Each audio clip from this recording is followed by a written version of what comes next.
Des centaines de millions de femelles affamées partent en quête de leur repas sanguin. Se déplaçant sur plusieurs dizaines de kilomètres, les nuées atteignent les villes d'Arles, Istres, Martigues. Les compétitions sportives sont annulées.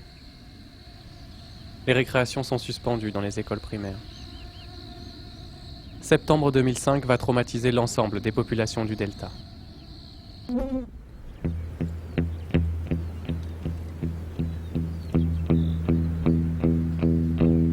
Quelques mois après cette pullulation exceptionnelle, une épidémie de chikungunya fera 97 victimes sur l'île de la Réunion. Le vecteur de la maladie est Aedes albopictus, un moustique absent de Camargue.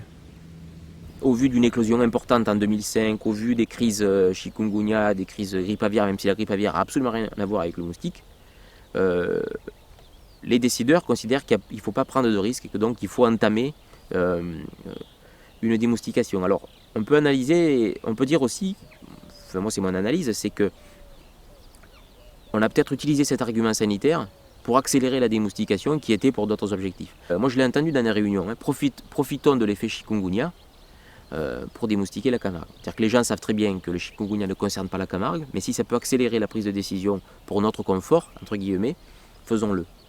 Je pense que là on est peut-être plus près de la réalité.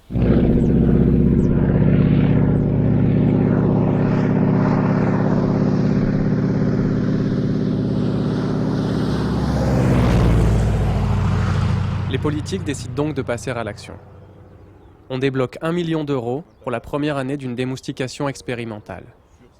La commande de ces traitements est passée à l'EID, l'entente interdépartementale pour la démoustication, déjà en charge des traitements dans le Languedoc et Fos-sur-Mer depuis 50 ans.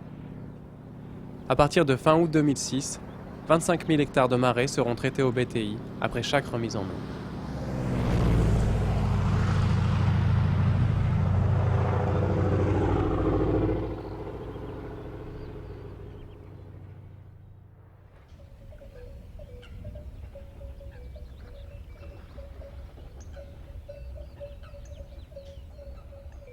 Mais alors que la première phase de la démoustication bat son plein, bon nombre de questions restent sans réponse.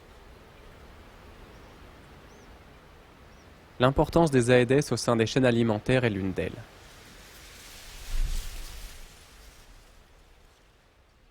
Personne ne s'est posé encore la question, en ce moment où on dit la biodiversité, on a que ça à la bouche, il faut limiter le machin, comment on peut dire dans le même temps on protège la nature et se lancer dans l'élimination de deux, parce qu'il n'y aura pas